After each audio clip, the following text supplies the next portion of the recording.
वर्ष 1299 में रणथंभौर का किला वीरता, स्वाभिमान और धर्म का प्रतीक बन चुका था। यहाँ के राजा हम्मीरदेव चौहान न केवल एक शूरवीर थे, बल्कि न्यायप्रिय और दया से भरपूर शासक भी थे।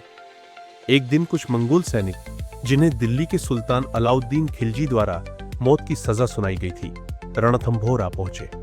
वे घायल थे, पराजित थे और बस एक ही उम्मीद थी, शरण।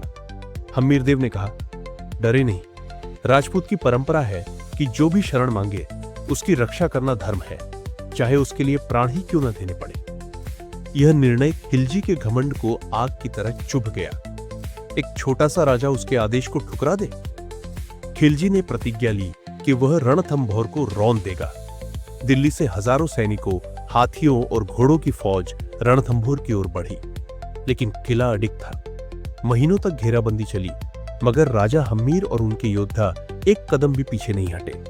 रणथंभौर के भीतर हर सैनिक ने एक ही मंत्र अपनाया, मरेंगे मगर झुकेंगे नहीं। कई बार खिलजी की सेना ने चढ़ाई की, मगर हर बार उन्हें हार मिली। ऊपर से बरसते तीर, जलते हुए पत्थर और सैनिकों की गर्जना ने दुश्मनों के मन में भय भर दिया। उनकी फौजों में डर बैठ चुका था। ये युद्ध से अधिक आत्मा को झकझोरने वाली गूंज है। पर खिलजी हार मानने वालों में से नहीं था। उसने धन का सहारा लिया। एक गद्दार ने किले का भेद खोल दिया। रात के अंधेरे में शत्रु भीतर घुसा। किले में आग लग गई, अफरा तफरी मच गई।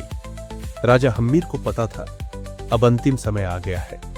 उन्होंने स्त्रियों को बुलाया और आदेश दिया, तुम्हारी पवित्रता अग्नि ही सुरक्षित रख सकती है। हजारों रानियों और महिलाओं ने जौहर किया और उसी क्षण सैकड़ों राजपूत वीरों ने केसरिया बांधकर आखिरी युद्ध का बिगुल फूंका।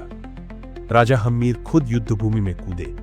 तलवारें चली, खून बहा और रणथंभौर की धरती गूंज उठी। शत्रु की संख्या कहीं अधिक थी, मगर एक एक राजपूत ने 100-100 सैनिकों को काटा। राजा हम्मीर वीरगति को प्राप्त हुए, पर उनकी आंखों में हार नहीं, गर्व था। जब युद्ध समाप्त हुआ, रणथंभौर जल रहा था, मगर एक आवाज तब भी तैर रही थी, तलवार की गूंज जो मृत्यु के पार भी अमर हो गई।